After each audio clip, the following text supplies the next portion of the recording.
All right, who makes it into the Hall of Fame? The most popular sport on the planet? Is it Messi? Is it Ronaldo? Or maybe an older legend of the game? That is the monumental task. That a monumental man. Well, the soccer lover behind Men in Blazers podcast took on, in their new book, Gods of Soccer, the host of Men in Blazers.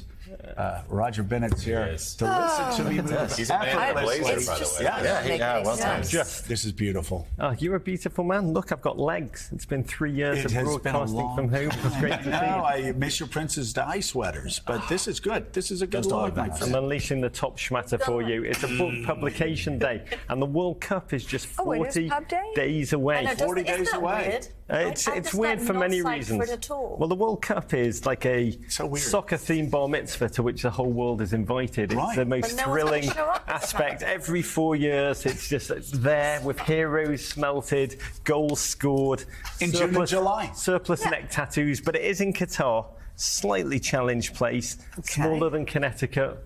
Population smaller than Las Vegas, 1.5 million human beings will descend upon it. Seems to be a bit about as ready as the Fire Festival, but these are mere details. Watch it from home, America, savour it, and we'll work out the moral conundrums about why it's in Qatar for corrupt and brazen reasons. A balmy 120 degrees at kickoff as well. That'll be nice. And no alcohol. These soccer fans now have an issue with that. Yeah, I don't know if these games will actually be. I'm not sure. I mean, this is where we are. No one's going from the UK. I'm not sure if the games are legal unless you can actually get inebriated while watching them. But the Qatar issue is deeply complicated. It's not just football, it's all sports. It's the live golfification of the event. But it's still for millions of people around the world. For me, I mark my lives by World Cups every 4 years. If you ask me where I was in 1987, I work backwards a year at the World Cup, 1986, Maradona. Exactly. And it's why we've written this book. It's really, America is now a proper football nation. When I first came on, and Barnacle would look at me from afar and be like, why are we not talking about baseball and American sports? He still says that. By the way, I was saying about Barnacle the other day because he says, "Oh, soccer is so boring." Compared to baseball, and I was sitting there in the 15th inning of a 0-0 playoff game, and we were all talking about how incredible it was. God love Barnacle and his minority opinions. Even Brokaw goes to games. Brokaw used to mock me when I first came on, and now flies to the games, takes them in England en masse. And that's where Americans are. It's become a normal sport. Below the age of 30, it's the third biggest sport in America. The popular, I'm not just saying it's because of Morning Joe being a pioneer every Monday with the Premier League. Every Monday. But I will say, so Joey Scarborough got me into it in 2006. And it's so funny what you say, 2006. I know exactly where I was. In 2006, watching Zidane. Zidane converted me, before the headbutt, converted me to the beautiful game. 2010, 2014. I mean, it is incredible how the World Cups have tied summers down. I just wonder what it's going to be like in November. Well, it's the greatest spine of collective memory. That's what the World Cup is. And America did fall in love 2014.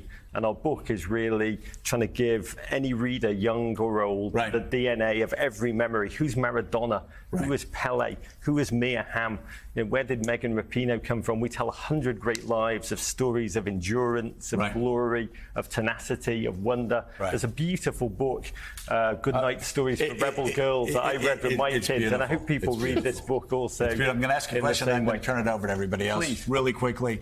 Zidane. Where does he fit in your countdown? It's an alphabetical book, James. So it comes but he is in there. He is in there, and the image is amazing. We want countdowns, Roger. We're Americans. That's the joy of the book. To do 100 greatest players is completely ridiculous. That's the joy of football. You come up with your 100. It's completely, utterly subjective, and then you defend it with the heat of 1,000 suns. Okay, so we hope you'll all come up with your 100. Erling Haaland, if you were publishing in a couple of years, is he up there in the greats? Well, luckily... The Viking from Norway? He's an incredible human being. They call him he's like a Nordic Viking who smites the ball as if he's trying to take vengeance for his father who fell in battle.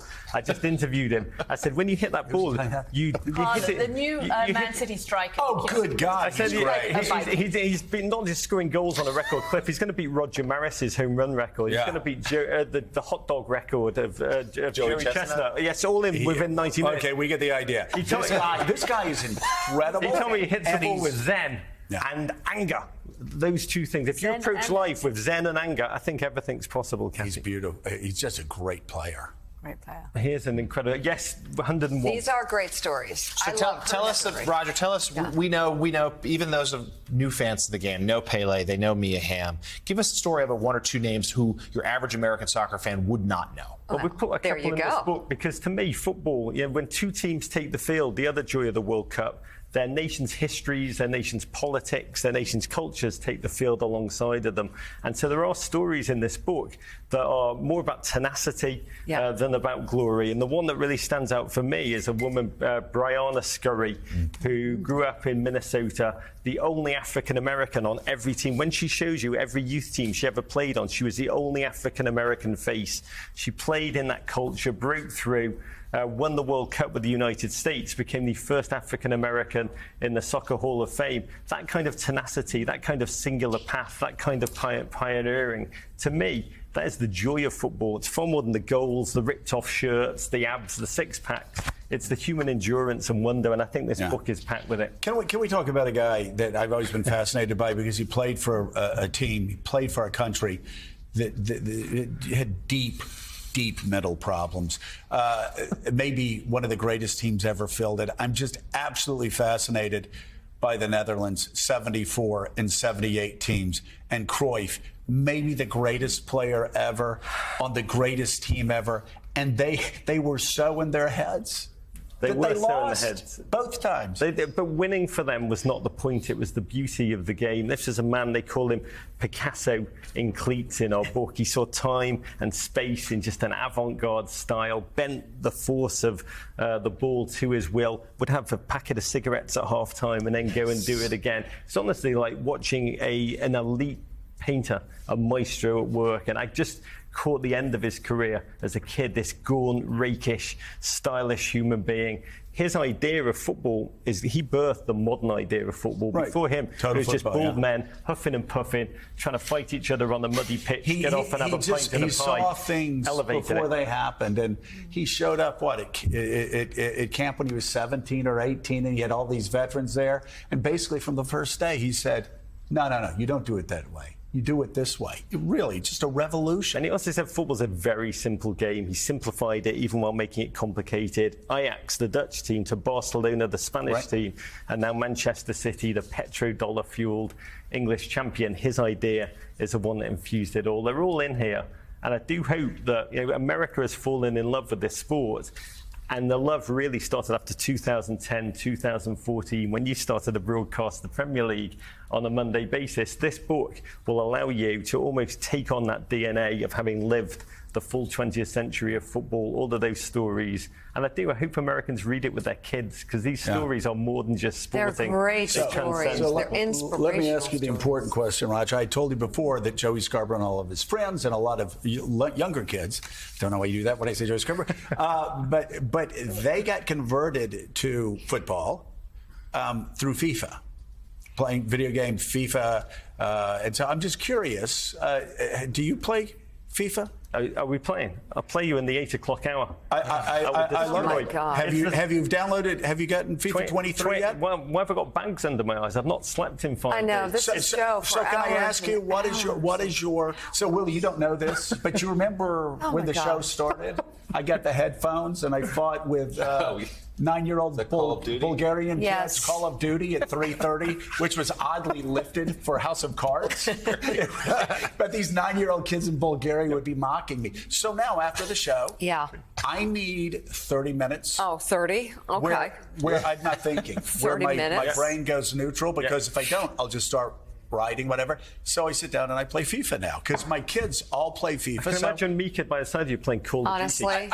I'm so tired of losing like 19-0 to my kids. So I said, well, they're going to make me play. So You should see it. I'm just curious, though. FIFA 23. I've heard good reviews, bad reviews. What do you think? I love Real you. quick. So very quickly, the women's team in America made America fall in love with football. The internet allowed us to connect to the sport from Right. Los Angeles as close as Liverpool. NBC broadcast broadcasting the Premier League, put it over the top. But EA Sports FIFA that you're joking about is the silent hand that grew the game, sensitizing kids like Joey to the Star Wars cantina of European football and teams. Without that, that's been one of the greatest drivers. It's been a phenomenon. There'd be no us, there'd be no football love, there'd be no book. So all of it has come together to make America finally a proper football nation. We just need to win the Men's World Cup now in my lifetime. The new book is entitled The Gods of Soccer. Roger Bennett, thank you. Thank you, Roger. I love the book. Thank you very much. All right.